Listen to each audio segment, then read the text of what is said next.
Selamat datang di channel Menjawab Murtadin, sebuah ruang kajian yang berfokus pada penelaahan kritis terhadap berbagai klaim perpindahan keyakinan yang beredar di publik. Sebelum memulai, perlu kami tegaskan bahwa seluruh pembahasan dalam video ini tidak ditujukan untuk menyerang pribadi, melainkan untuk menguji konsistensi logika, akurasi data, dan kesesuaian dalil dari setiap pernyataan yang disampaikan narasumber. Banyak narasi yang beredar di media sosial mengandung unsur interpretasi pribadi, kekeliruan fakta, atau generalisasi yang tidak tepat. Karena itu, kami menghadirkan klarifikasi dan analisis berbasis argumen yang dapat dipertanggungjawabkan.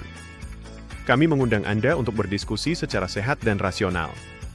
Silakan sampaikan kritik, koreksi, atau pertanyaan Anda di kolom komentar. Semoga pembahasan ini memberi perspektif yang lebih jernih dan mencerahkan. Mari kita mulai analisisnya.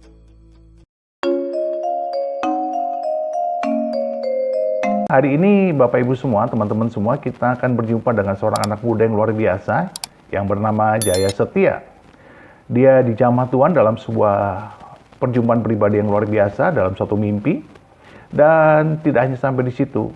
Anak muda ini mengalami suatu dekadensi iman yang luar biasa dan akhirnya dia terpaksa harus mempelajari kembali agamanya, kitab sucinya, dan dia membandingkan dengan Alkitab. Dan dari situlah dia mulai percaya kepada Yesus Kristus karena dia menggali begitu banyak sumber-sumber resmi dari agamanya yang lama, dari kitab suci yang lama. Baik Bapak Ibu sekalian, tanpa berpanjang-panjang waktu, mari kita saksikan kesaksian beliau. Nah, pada saat itu, saya itu tumbuh di lingkungan yang agamanya taat. Mau dari agama keluarga, lingkungan papa maupun mama, dan lingkungan di rumah saya sendiri gitu. Nah, waktu SD saya itu pernah bermimpi saya itu berdiri di antara dua negara, yaitu negara Israel dan negara Palestina, dan di belakangnya itu ada sesosok tinggi yang rambutnya agak panjang tapi terang gitu. Saya kurang clear buat ngelihat mukanya gitu. Seiring berjalannya waktu, masuk SMP itu saya sempat di pesantren. Terus pada saat itu saya pernah mimpi kalau saya itu main lari-larian, terus saya berhenti di suatu bangunan tua, kayak gereja tua, tapi saya ingin membuka pintunya, itu nggak bisa, kekunci gitu. Kekunci, terus saya membuka pintunya. Nah, seiring berjalannya waktu, saya itu waktu kecil kurang dapat kasih sayang dari keluarga. Jadi saya mencari kasih sayang saya itu di pertemanan, sampai di agama saya sendiri. Jadi akhirnya saya mempelajari agama saya lebih dalam lagi. Sampai waktu SMA itu saya menjadi salah satu ketua remaja masjid, terus ketua organisasi keagamaan, terus bikin acara-acara kayak ceramah, sampai saya iktikaf 3 hari di masjid hanya buat mempelajari Al-Quran dan hadis waktu situ. Tapi seiring berjalannya waktu, pada 2019, umur saya 18 tahun, saya kuliah di salah satu universitas di Tangerang. Dan pada saat itu saya ngerasain hampa banget. Karena apa? Karena jujur saya itu dari orang yang mungkin karena mencari kehausan akan kasih sayang ya. Jadi kayak saya sholat 5 waktu, sholat duha, sholat yang ibaratnya tuh sunah-sunahnya saya kerjain, puasa gitu-gitu, dan gak pernah lepas gitu. Tapi seiring berjalannya waktu tuh saya tuh ngelakuinnya tuh kayak hanya praktikal doang gitu loh. Kayak ya udah, ketika saya ngelakuin ini hanya karena kebiasaan, kalau enggak karena saya takut kalau saya nggak ngelakuin ini saya bakal masuk neraka gitu. Nah, jadi pada saat itu saya karena orangnya juga realistis ya, orangnya suka pengetahuan juga. Pada saat itu saya sempat di titik ateis. I don't believe in God, bahwa God tuh exist tuh aku nggak percaya gitu pada saat itu. Nah, seiring berjalannya waktu, literatur saya makin bertambah, saya bacanya makin banyak buku gitu. Akhirnya saya percaya bahwa Tuhan tuh ada, tapi saya nggak percaya sama agama. Saya agnostik. Saya percaya Tuhan, tapi tidak percaya konsep agama. Nah, pada saat itulah saya mulai cikal bakal saya mencari Tuhan. Saya mulai mengkritisi semua agama yang ada di Indonesia. Mau itu Hindu, Buddha, Konghucu, terus Kristen, Katolik maupun Protestan, sampai ke Muslim.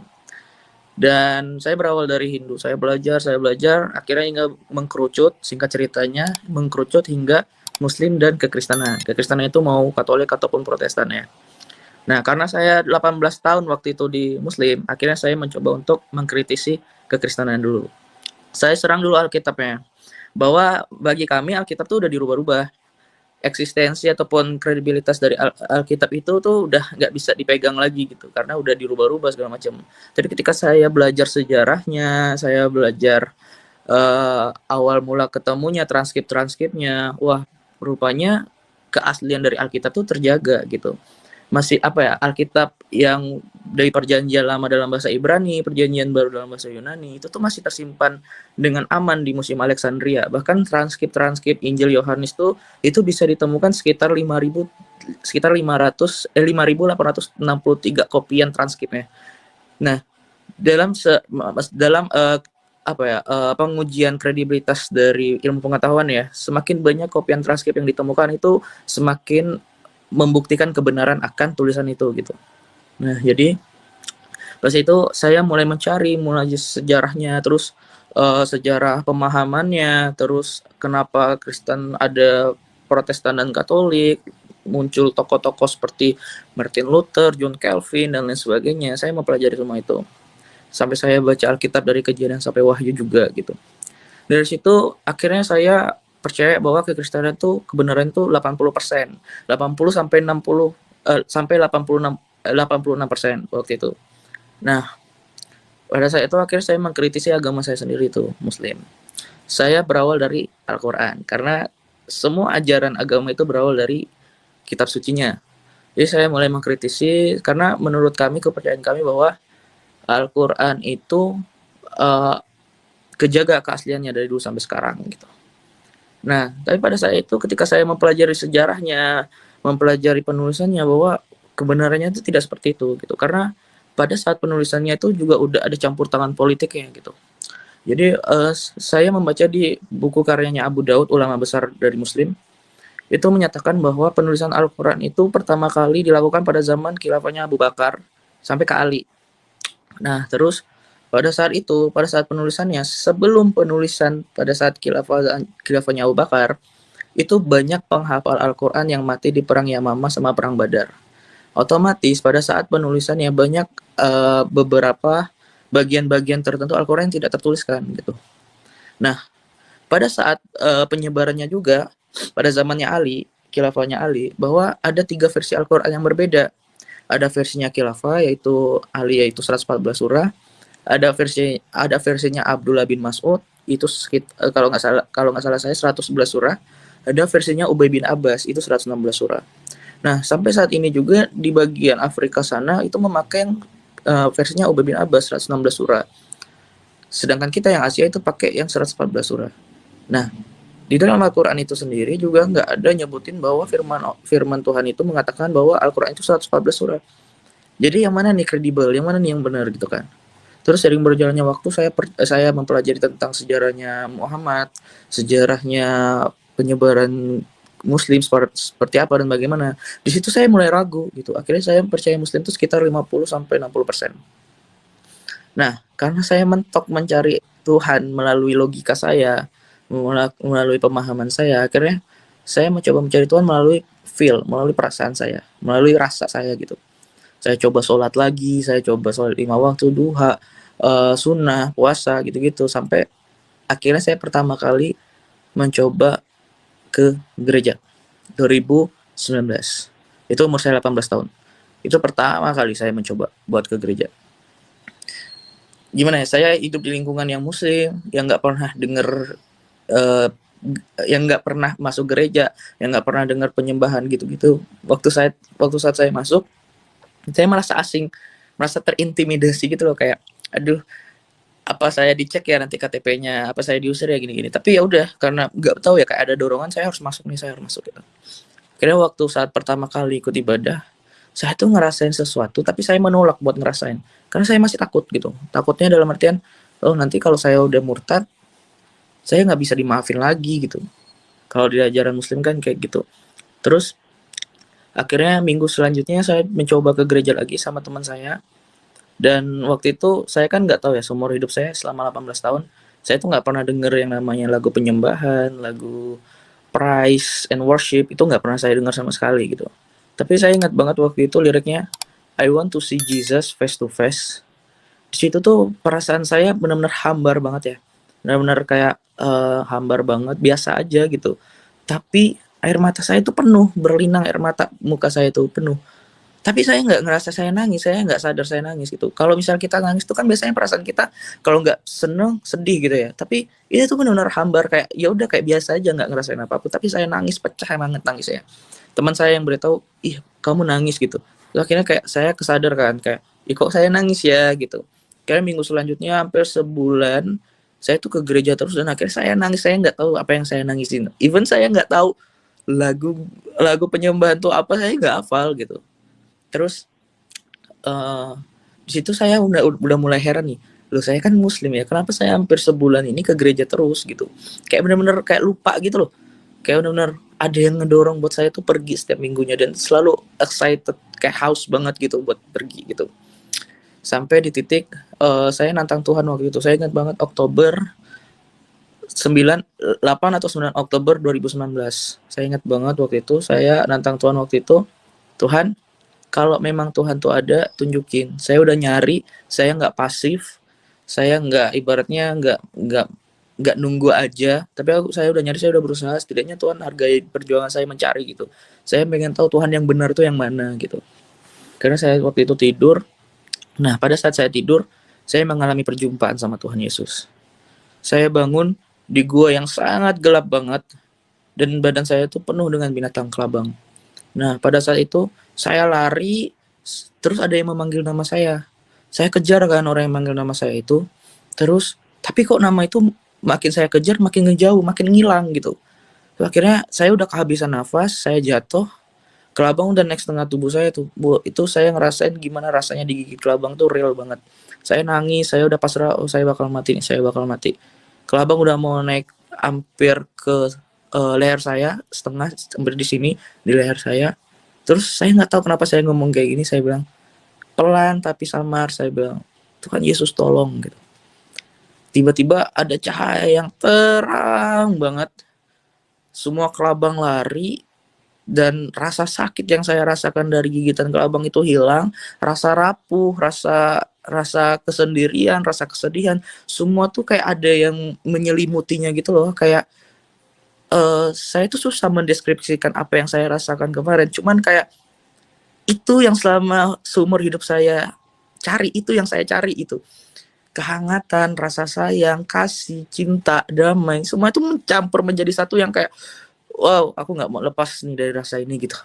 Nah terus keluar sesosok cahaya yang terang banget. Dia dudukin saya, dia meluk saya, dan itu kayak pelukan yang sangat-sangat membuat saya kayak aku nggak bisa jelasin perasaannya seperti apa gitu. Terus saya nangis, di situ nangis saja nggak tahu mau ngapain nangis. Terus dia bilang kamu udah di jalan yang benar. Terus dia ngusap pipi saya kayak gini, dan saya ngelihat di tangan dia tuh ada lubang. Dan di situ saya tahu dia tuh Tuhan Yesus gitu. Akhirnya pas saya bangun, saya dalam keadaan saya duduk dan lagi nangis. Itu jam 5 subuh, saya ingat banget. Dan akhirnya jam 11 saya memutuskan untuk dibaptis nerima Tuhan. Saya memutuskan untuk dibaptis nerima Tuhan. Dan puji Tuhannya 2 hari selanjutnya saya dapat karunia bahasa roh, dibaptis pembaptisan Roh Kudus juga. Dan dari hal itu Tuhan benar-benar pakai aku luar biasa banget. Karena aku percaya bahwa bukan aku yang milih Tuhan, tapi Tuhan yang milih aku. Ketika Tuhan memilih aku, maka Tuhan punya rancangan besar dalam hidup aku gitu. Nah, and then waktu Desember aku pulang. Aku waktu itu ada acara keluarga. Aku dudukin semua keluargaku. Nah, for your information, ketika aku kumpul keluarga, pasti aku yang disuruh imam. Karena keluarga besarku tuh suka banget mendengarkan aku ngelantunin ayat. Terus suka dengan doa-doa aku. Jadi mereka selalu nyuruh aku imam. Nah, pada saat itu mereka nyuruh aku imam. Nah, terus akhirnya aku dudukin mereka semua. Dan di situ ada semua keluarga besar aku. Ada om aku, ada kakek aku. Ini aku semuanya. Terus aku bilang sama mereka, Mami, Papi, semuanya, aku sekarang mau beritahu bahwa aku sekarang udah nerima Tuhan Yesus sebagai Tuhan dan Juru Selamat. Aku nggak bilang aku pindah ke Kristen, aku nggak bilang aku pindah ke Katolik, aku cuman bilang aku nerima Tuhan Yesus sebagai Tuhan dan Juru Selamat. Jadi setelah aku langsung ditonjok, aku langsung dikurung. Jadi Natal pertama aku dikurung, terus aku heboh lah di situ, heboh. Aku diruqyah, aku mandi, pokoknya diobatin secara Islam gitulah. Nah terus tapi nggak mempan buat aku gitu. Akhirnya aku sempat diusir, aku sempat ya pokoknya dicemooh lah sama teman-teman, dijauhin. Sempat ada teman aku mau jadiin aku sate.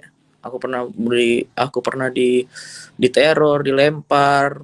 Bahkan ya singkat ceritanya ya, aku hidup dari rumah ke rumah. Aku kadang nggak makan 2 hari segala macam. Memang benar-benar harga yang aku bayar banget gitu. Dan aku juga pernah dilaporin polisi. Pokoknya singkat ceritanya gitulah. Dan aku pernah mau dibunuh juga sama keluargaku, sama orang tua aku sendiri juga aku pernah mau dibunuh. Dari 2019 sampai 2021 tuh. Itu 2 tahun aku benar-benar berjalan bersama Tuhan banget. Aku pernah bilang sama mereka kayak gini. Mau sehebat apapun mereka nakutin aku, intimidasi aku, bahkan mereka mau bunuh aku sekalipun, aku tidak akan pernah mau ninggalin Tuhan Yesus. Karena ketika aku menghadapi itu semua, Tuhan Yesus tuh selalu merema di dalam hati aku, di dalam telinga aku, di dalam pemikiran aku. I have decided to follow Jesus, not running back. Jadi aku gak bakal mundur. Karena Tuhan itu, aku udah memutuskan untuk mengikut Tuhan, memikul salib, harus ada harga yang aku bayar, aku gak akan pernah mau mundur. Karena kadang tuh ada teman aku bilang, kenapa sih kamu mau merelakan semua yang udah ada di dalam kehidupan kamu? Mau itu kecukupan secara ekonomi, finansial, sampai sekarang kamu gak punya apa-apa, kamu makan pun susah gitu-gitu. Terus aku bilang sama mereka, kalau kamu ngerasain hal yang aku rasain sekarang, mungkin kamu juga gak akan mau kehilangan hal ini, aku bilang kayak gitu. Terus akhirnya saya melewati banyak hal, dan puji Tuhannya juga Tuhan pakai aku luar biasa banget. Jadi selama perjalanan dari 2019 sampai 2021 itu ada sekitar 6 ustadz kali ya yang mencoba untuk berdebat sama saya. Tapi ya balik lagi, puji Tuhannya aku yang ibaratnya baru mengenal Tuhan Yesus, baru bertobat, tapi Tuhan bisa benar-benar mengurapi diri aku, mengurapi lidah aku untuk menjawab semua pertanyaan mereka. Memang Roh Kudus yang berbicara sama mereka. Karena aku percaya bahwa ketika kita mencari kerajaan Allah dan kebenarannya, maka akan ditambahkan kepada kita pengetahuan apapun itu. Makanya waktu itu ya puji Tuhannya ada salah satu ustadz yang akhirnya juga menerima Tuhan. Karena perbincangan komunikasi kita yang intens, akhirnya puji Tuhan dia udah nerima Tuhan sekarang. Dan Tuhan pakai aku luar biasa banget buat nyatain kemuliaannya melalui hidup aku. Hingga teman-teman aku yang dari Muslim ada 3 orang, puji Tuhan dan nerima Tuhan juga. Dan dari Buddhis 1, ada puji Tuhan juga dan nerima Tuhan. Kesaksian seperti yang disampaikan Jaya Setia pada dasarnya bukanlah argumen kebenaran, melainkan cerita emosi yang diberi baju intelektual seadanya. Ia memulai dengan mimpi, kekosongan batin, tangisan, dan pengalaman spiritual yang intens, lalu menutupnya dengan kesimpulan teologis yang sangat besar. Disinilah masalahnya, perasaan dipaksa naik pangkat menjadi kebenaran absolut. Jika mimpi, rasa hangat, pelukan figur bercahaya, dan air mata saat ibadah dijadikan bukti bahwa suatu agama benar, maka semua agama otomatis sah secara bersamaan. Orang Hindu menangis di hadapan patung Krishna, orang Buddha merasakan damai saat meditasi, orang ateis merasakan kesatuan kosmos. Apakah semua itu berarti Tuhan mereka benar? Tentu tidak. Emosi tidak pernah menjadi hujah. Mimpi tidak pernah menjadi standar kebenaran. Dalam tradisi rasional apapun, pengalaman subjektif tidak bisa mengalahkan wahyu objektif. Klaim seolah-olah ia meneliti secara kritis, agama-agama juga runtuh ketika diuji. Mengatakan Alkitab otentik karena memiliki ribuan manuskrip adalah kesalahan logika tingkat dasar. Banyak manuskrip justru berarti banyak varian teks, bukan teks asli yang terjaga. Bahkan sarjana Kristen sendiri mengakui bahwa naskah asli Injil tidak pernah kita miliki, penulisnya anonim, dan isinya ditulis puluhan tahun setelah Yesus. Maka angka 80 hingga 86% benar yang ia sebut bukan hasil riset ilmiah, melainkan angka rasa nyaman. Lebih parah lagi ketika ia mencoba menjatuhkan Islam dengan cerita lama soal 3 versi Quran berbeda jumlah surah. Ini bukan kritik akademik, melainkan mitos usang yang diulang tanpa memahami sejarah transmisi Al-Quran. Tidak pernah ada mushaf sah yang dipakai umat Islam dengan 111 atau 116 surah. Yang ada hanyalah catatan pribadi sahabat yang bukan mushaf, bukan untuk dibaca publik, dan tidak pernah diperselisihkan sebagai Quran.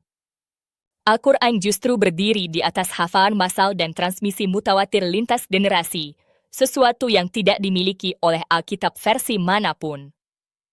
Puncak narasi ini adalah mimpi melihat Yesus bercahaya dengan luka di tangan. Ini bukan Yesus historis, melainkan Yesus imajiner hasil ikonografi gereja barat yang sudah tertanam di alam bawah sadar. Yesus historis tidak pernah digambarkan fisiknya dalam Injil. Tidak ada deskripsi rambut panjang bercahaya. Maka apa yang muncul dalam mimpi bukan wahyu, melainkan proyeksi psikologis. Dalam Islam, mimpi tidak pernah dijadikan dasar akidah, justru harus diuji dengan wahyu, bukan wahyu yang tunduk pada mimpi. Yang paling mengkhawatirkan adalah pola manipulatif yang terus diulang dalam kesaksian-kesaksian semacam ini, krisis batin, kebingungan makna, emosi religius, pengalaman personal, kesimpulan teologis, konflik keluarga, narasi martir. Pola ini manusiawi, tapi sama sekali tidak membuktikan kebenaran agama. Penderitaan setelah pindah agama tidak otomatis membuat keyakinan itu benar. Banyak orang menderita demi ideologi yang salah, dan penderitaan tidak pernah mengubah kebatilan menjadi kebenaran. Islam tidak meminta manusia percaya karena mimpi, tangisan, atau pengalaman supranatural seseorang. Islam berdiri di atas wahyu yang konsisten, rasional, terjaga, dan menantang akal sehat manusia untuk mengujinya. Al-Quran tidak berkata, percayalah karena seseorang bermimpi, melainkan menantang siapapun yang ragu untuk menghadirkan tandingan yang sepadan. Sementara itu, Biblia justru membutuhkan iman untuk menutup lubang sejarah, anonimitas penulis, dan kontradiksi teksnya. Kesaksian Jaya adalah kisah psikologis yang dramatis, bukan pembuktian teologis. Ia mungkin tulus, tetapi ketulusan tidak identik dengan kebenaran. Berpindah iman karena emosi bukanlah pencarian kebenaran, melainkan pelarian dari kekosongan batin. Kebenaran tidak ditentukan oleh siapa yang menangis paling keras atau menderita paling berat, tetapi oleh wahyu yang paling konsisten, paling terjaga, dan paling rasional. Dan di titik itulah narasi ini runtuh sepenuhnya. Demikian analisis kita pada episode kali ini. Kami selalu mengingatkan bahwa setiap pemirsa berhak menilai sendiri. Karena itu, silakan tonton langsung tayangan asli yang kami kritisi agar Anda dapat menimbang konteksnya secara utuh dan objektif. Jika Anda merasa pembahasan ini bermanfaat, jangan lupa untuk like, subscribe, dan aktifkan lonceng notifikasi agar tidak ketinggalan analisis berikutnya dari channel Menjawab Murtadin. Tinggalkan komentar, masukan, atau pertanyaan Anda di bawah. Kami membuka ruang dialog yang santun dan berbasis argumen. Terima kasih sudah menyimak. Sampai bertemu di tayangan selanjutnya.